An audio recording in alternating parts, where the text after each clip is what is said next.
N K classes Shahpura के YouTube channel पर आपका स्वागत है। देखो, पिछले वाले वीडियो में अपन ने प्रश्नावली 1.1 और उसके जितने भी उदाहरण थे वो हल किए थे। इस प्रश्नावली में अपन प्रश्नावली 1.2 और उसके जो भी उदाहरण हैं उनकी बात करेंगे। अगर आपने अभी तक NK classes Shahpura YouTube channel को सब्सक्राइब नहीं किया हो तो सब्सक्राइब कर ले, ताकि आपको आने वाले वीडियो के नोटिफिकेशन मिल सके। ठीक है, देखो, अपन प्रश्नावली 1.2 को हल करने से पहले इसके जो तीसरा और चौथा उदाहरण है वो हल करेंगे। देखो, तीसरे उदाहरण में क्या दे रखा है अपने को, संख्या रेखा पर √2 का स्थान निर्धारित कीजिए। अपने को क्या करना है, √2 का स्थान निर्धारण करना है। देखो, एग्जाम्पल नंबर 3। देखो, अपने को करना है √2 का संख्या रेखा पर निर्धारण करना है। ठीक है, तो इसके लिए अपन क्या करेंगे, सबसे पहले एक रेखा खींचेंगे अपन, क्योंकि संख्या रेखा खींचनी पड़ेगी अपने को। देखो, संख्या रेखा खींचनी पड़ेगी अपने को, √2 का स्थान निर्धारण करना है। ठीक है, √2 के स्थान निर्धारण के लिए ये संख्या रेखा खींच ली। देखो, मैंने एक संख्या रेखा खींच ली है और इसके जो भी भाग है सभी को बराबर ले लिया है। ठीक है, प्रत्येक भाग को अपने को बराबर लेना है। ठीक है, मैंने इस स्केल के हिसाब से 1 सेंटीमीटर लिया है। ठीक है, अब अपन इसको संख्या रेखा पर क्या लिखेंगे, देखो 0 1 2 3 4 5 -1 -2 -3 -4। ठीक है, देखो, √2 का निर्धारण करने के लिए अपने को क्या करना है, सबसे पहले तो एक इकाई इधर लेना है, 0 से 1 तक एक इकाई लेना है। फिर क्या करना है, एक इकाई इस पर लंब रखना है। कितना, एक इकाई। ठीक है, बिल्कुल सीधी रेखा खींचनी है, एक इकाई लेनी है। ठीक है, देखो, ये एक इकाई, जितनी दूरी ये है उतनी ही ये है। इसके बाद क्या करना है अपने को, इस बिंदु को 0 से मिलाना है, इस बिंदु को 0 से मिलाना है। ठीक है, इस बिंदु को 0 से मिला दिया। देखो, ये वाली कितनी दूरी है, ये वाली दूरी भी एक इकाई है और ये वाली दूरी भी एक इकाई है। ठीक है, ये वाला तो हो गया अपने आधार, ये वाला हो गया लंब और ये वाला क्या है, कर्ण। देखो, अपने को ये आधार पता है, लंब पता है, तो अपन कर्ण निकाल सकते हैं। तो पाइथागोरस प्रमेय क्या होती है, कर्ण स्क्वायर बराबर लंब स्क्वायर प्लस आधार स्क्वायर। ठीक है, ये सभी को याद होनी चाहिए। ठीक है, देखो, कर्ण अपने को ज्ञात करना है, कर्ण स्क्वायर बराबर लंब कितना है 1, तो 1 का स्क्वायर प्लस आधार कितना है 1, तो 1 का स्क्वायर। देखो, कर्ण स्क्वायर बराबर 1 का स्क्वायर कितना होता है 1 प्लस 1 का स्क्वायर 1। ठीक है, कर्ण बराबर 1 और 1 कितना होता है 2। देखो, इधर से स्क्वायर हटाएंगे ना तो इधर आके क्या हो जाएगा, रूट। इसका मतलब अपने जो कर्ण आया, कर्ण कितना है √2। इसका मतलब ये वाली दूरी कितनी है अपने √2, तो यहाँ लिखेंगे अपन √2। ठीक है, यहाँ लिखेंगे अपन √2। तो अपने यहाँ से यहाँ तक दूरी कितनी आ गई, √2। इसके बाद अपने को क्या करना है, 0 से एक चाप काटना है। कर्ण कितना आया अपने √2 आया ना, तो देखो यहाँ से रखकर अपने को एक चाप काटना है। ठीक है, देखो, यहाँ से रखकर अपन चाप काटेंगे तो ये इस लाइन पर जहाँ कटेगा, देखो इस लाइन पर ये कहाँ कट रहा है, यहाँ पर कट रहा है। ठीक है, यहाँ पर कट रहा है। देखो, अपन व्रत में पढ़ेंगे कि भाई अगर कोई सा भी अगर अपन चाप काटते हैं तो वो केंद्र से क्या होता है, बराबर दूरी पर होता है। इसका मतलब है कि अपने ये वाली दूरी कितनी है √2, तो यहाँ से ये दूरी भी कितनी होगी √2। इसको एक नाम दे दो, P बिंदु नाम दे दो और यहाँ पर दर्शा दो √2 आंसर। ठीक है, इस प्रकार अपन ने √2 का स्थान निर्धारण किया। ठीक है, अब अपन हल करेंगे उदाहरण 4। देखो, अब अपन हल करेंगे उदाहरण 4। उदाहरण 4 क्या है, वास्तविक संख्या रेखा पर √3 का निर्धारण करना है। देखो, √3 के निर्धारण के लिए भी अपन क्या करेंगे, एक रेखा खींचेंगे। देखो, अपन ने एक संख्या रेखा बना ली है। √3 का निर्धारण करने के लिए सबसे पहले अपने को क्या करना पड़ेगा, √2 का निर्धारण करना पड़ेगा। ठीक है, तो √2 का निर्धारण अपन ने यहाँ पर किया था। ठीक है, √2 का निर्धारण ये देखो, देखो उदाहरण 3 में अपन ने हल किया था, ये वाली कितनी आ रही थी √2, ये वाली 1 थी, ये वाली भी 1 थी। ठीक है, इसके बाद अपने को क्या करना है, यहाँ तक हल करने के बाद ये जो अपने कर्ण है, यहाँ पर कर्ण पर 1 इकाई वापस लंब खींचना है। ठीक है, यहाँ पर लंब खींचेंगे तो देखो यहाँ से सीधा बिल्कुल सीधा एक लाइन खींचेंगे यहाँ से। ठीक है, वो भी कितनी लेंगे, 1 इकाई लेंगे। तो देखो ये 1 इकाई, ये 1 इकाई लंब खींच दिया यहाँ पर। फिर अब अपने को क्या करना है, इस लंब को इस जीरो से मिलाना है, इस लंब को इस जीरो से मिलाना है। ठीक है, देखो अब इस त्रिभुज के लिए सबसे बड़ी भुजा ये है, तो ये तो हो गया कर्ण, ये हो गया आधार और ये हो गया लंब। ठीक है, तो इसके लिए जब अपन निकालेंगे तो कर्ण निकालना पड़ेगा। कर्ण स्क्वायर बराबर क्या होता है, लंब स्क्वायर प्लस आधार स्क्वायर। ठीक है, दोनों को मैं शॉर्ट में लिख रहा हूँ। ठीक है, कर्ण अपने को ज्ञात करना है, कर्ण स्क्वायर बराबर लंब कितना है यहाँ पर, तो लंब तो 1 ही है। ठीक है, ये वाला 1 इकाई ही लिया था अपन ने 1। ठीक है, लंब कितना है, 1 का स्क्वायर प्लस आधार कितना है इस त्रिभुज के लिए, √2, तो √2 का स्क्वायर। तो कर्ण स्क्वायर बराबर 1 का स्क्वायर कितना होता है, 1 प्लस √2 का स्क्वायर कितना होता है, 2। तो कर्ण बराबर 2 और 1 कितने हो गए, 3। इधर स्क्वायर हटाएंगे तो इधर क्या लगेगा, रूट। देखो कर्ण बराबर कितना आ गया है अपने, √3। अब वापस वही चाप काटना है अपने को, जीरो से यहाँ तक। देखो ये जीरो से यहाँ तक, अगर यहाँ पे रख के एक चाप काटना है। जब अपन चाप काटेंगे तो यह जिस बिंदु पर कटेगा, इस वाले बिंदु पर कट रहा है, तो यहाँ पर जो अपने को बिंदु प्राप्त होगा वो क्या होगा, √3 होगा। ठीक है, √3 आंसर। देखो सबसे पहले अपन ने क्या किया, √2 का निर्धारण किया। √3 के निर्धारण करने के लिए √2 का निर्धारण करना पड़ेगा। फिर अपन ने ये एक इकाई लिया, ये वाला √2 आया अपने इस वाली ये लंब, फिर लंब खींचा 1 इकाई, फिर कर्ण ज्ञात किया, कर्ण कितना आया, √3। तो √3 से अपन ने एक चाप काटा तो अपने को कितना प्राप्त हो गया, √3 संख्या रेखा पर निरूपण हो गया।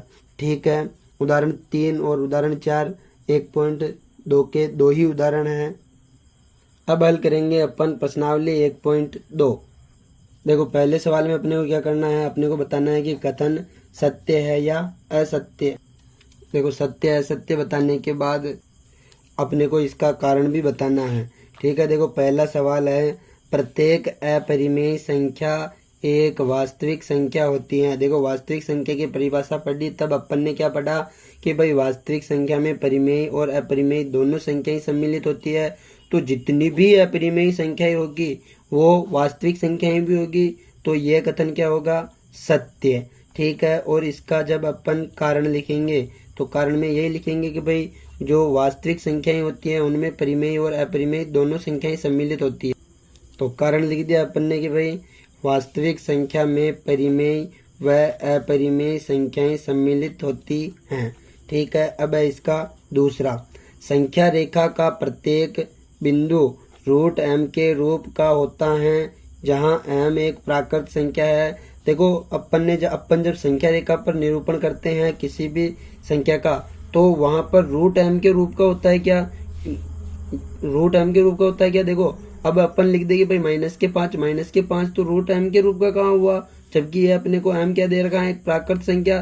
तो ये कथन क्या होगा, असत्य। ये कथन क्या होगा, असत्य। और इसका कारण होगा, देखो कारण होगा इसका, तो अपन इसका कारण लिख देंगे कि भाई संख्या रेखा पर ऋणात्मक संख्याएं भी होती हैं। ठीक है, इसलिए ये कथन क्या है, असत्य। अब देखो तीसरा क्या है, प्रत्येक वास्तविक संख्या अपरिमेय संख्या होती है। देखो इसका कहने का मतलब है कि जितनी भी वास्तविक संख्याएं होती है वो सब अपरिमेय होती है। क्या अपरिमेय कहाँ होती हैं, अपन ने तो पढ़ा कि भाई वास्तविक संख्या में परिमेय संख्याएं भी सम्मिलित होती हैं और अपरिमेय भी होती हैं। यहाँ तो केवल अपरिमेय दे रखी है, तो ये कथन क्या हो जाएगा, असत्य। ठीक है, अब अपन यहाँ पर इसका जो कारण लिखेंगे, कारण में क्या लिख सकते हैं, तो इसका कारण हो जाएगा वास्तविक संख्या में परिमेय और अपरिमेय संख्याएं सम्मिलित होती हैं। केवल अपरिमेय नहीं, परिमेय और अपरिमेय दोनों संख्याएं सम्मिलित होती हैं। अब अपन हल करेंगे 1.2 का क्वेश्चन नंबर 2। देखो क्वेश्चन नंबर 2 क्या है।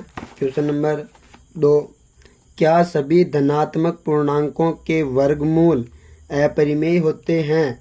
यदि नहीं तो एक ऐसी संख्या के वर्गमूल का उदाहरण दीजिए जो एक परिमेय है। देखो प्रश्न के कहने का मतलब है कि भाई जितनी भी धनात्मक पूर्णांक संख्याएं हैं वो सब, उन सब का जो वर्गमूल होता है वो क्या अपरिमेय होता है, ये बताना है अपने को। तो देखो ये जो कथन है क्या है, असत्य है। ये क्या ऐसा नहीं होता है कि भाई, तो क्या होता है, सभी धनात्मक पूर्णांकों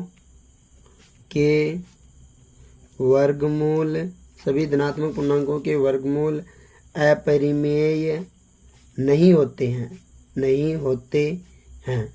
ठीक है। देखो अब अपन क्या करेंगे, इसका उदाहरण देंगे। तो देखो उदाहरण लिखेंगे इसका। तो उदाहरण में देखो, उदाहरण जैसे कि √4 को अपन क्या लिख सकते हैं, √2 × 2 लिख सकते हैं बराबर 2। 2 क्या है, एक परिमेय संख्या। इस 2 को अपन ने किससे निकाला, √4 से निकाला। तो देखो अगर √4 एक परिमेय संख्या है तो अपने जो कथन दे रखा है कि भाई सभी धनात्मक पूर्णांकों का वर्गमूल अपरिमेय होता है, यदि नहीं तो अपन ने लिख दिया कि भाई धनात्मक पूर्णांकों के जो वर्गमूल होते हैं ना वो अपरिमेय नहीं होते हैं, और ये अपन ने उदाहरण दे दिया। ये क्या हो गया अपना आंसर। ठीक है। अब अपन हल करेंगे क्वेश्चन नंबर 3। देखो क्वेश्चन नंबर 3 में क्या दे रखा है, दिखाइए कि संख्या रेखा √5 को किस प्रकार निरूपित किया जा सकता है। इसका मतलब है कि भाई अपने को √5 का संख्या रेखा पर निर्धारण करना है। तो सबसे पहले अपने को क्या करना है, √5 का संख्या रेखा पर निरूपण। ठीक है, संख्या रेखा पर निरूपण करेंगे तो सबसे पहले अपन क्या करेंगे, एक संख्या रेखा खींचेंगे। देखो ये क्वेश्चन नंबर 5 नहीं है, क्वेश्चन नंबर 3। ठीक है। देखो अब अपन क्या करेंगे, √5 का संख्या रेखा पर निरूपण करने के लिए एक संख्या रेखा खींचेंगे। देखो √5 का निर्धारण करेंगे ना, तब अपने को अपन सबसे पहले क्या करना है, अपने को यहाँ पर आधार लेना है अपने को 2 इकाई। आधार कितना लेंगे अपन, 2 इकाई। ठीक है, आधार 2 इकाई लेना है, और जो लंब लेंगे वो 1 इकाई लेंगे। ठीक है, इस पर अपन को एक लंब लेना है 1 इकाई। ठीक है, आधार तो कितना लिया अपने, ये यहाँ से यहाँ तक कितना है 2, और ये कितना है 1 इकाई। ठीक है, इसके बाद अपने को क्या करना है, इस बिंदु को 0 से मिला देना है। ठीक है, इस बिंदु को 0 से मिला देना है। ठीक है, देखो इतना करने के बाद अपने को क्या पता चल रहा है कि भाई ये तो क्या है आधार, ये क्या है लंब, ये क्या है कर्ण। तो अपन अब क्या करेंगे, कर्ण ज्ञात करेंगे। ठीक है, देखो कर्ण ज्ञात करेंगे। देखो एक बार वापस समझो, आधार तो कितना लेना है √5 के निर्धारण में, आधार तो लेना है 2, और लंब कितना लेना है 1। तो यहाँ से अपन अब क्या करेंगे, कर्ण ज्ञात करेंगे। देखो कर्ण ज्ञात करेंगे तो पाइथागोरस प्रमेय का फॉर्मूला लगाएंगे, कर्ण स्क्वायर बराबर लंब स्क्वायर प्लस आधार स्क्वायर। ठीक है, तो कर्ण अपने को ज्ञात करना है, कर्ण स्क्वायर बराबर लंब कितना है, देखो 1, तो 1 का स्क्वायर प्लस आधार कितना है 2, तो 2 का स्क्वायर। कर्ण स्क्वायर बराबर 1 का स्क्वायर कितना होता है 1, प्लस 2 का स्क्वायर कितना होता है 4। कर्ण बराबर 4 और 1 कितने हो गए 5। देखो इधर से स्क्वायर हटेगा तो इधर रूट लगेगा, √5। इसका मतलब कर्ण कितना आ गया अपने √5। तो यहाँ लिख देंगे अपन √5। देखो यहाँ से यहाँ तक की दूरी कितनी आई अपने √5। तो अपन क्या करेंगे, यहाँ से यहाँ तक एक चाप काट देंगे। ठीक है, देखो चाप भरेंगे, तो चाप काटेंगे तो देखो 0 से काटना है अपने को, 0 से काटना है यहाँ तक। ठीक है, देखो यहाँ पर रख के एक चाप काटेंगे, तो जहाँ पर भी ये कटेगा, देखो जहाँ पर भी ये कटेगा वो बिंदु क्या होगा अपना √5। यहाँ पर ऐसे लिख के ऐसे गोला बना दो ताकि एग्जामिनर को पता चल जाए कि भाई यहाँ पर निरूपण है, ये कितना है √5 आंसर। ये हो गया अपने √5 का निर्धारण। ठीक है, देखो 1.2 में तीनों ही सवाल इम्पोर्टेंट है, 3 ही सवाल अपन ने कर लिए और 2 उदाहरण थे, दोनों उदाहरण कर लिए।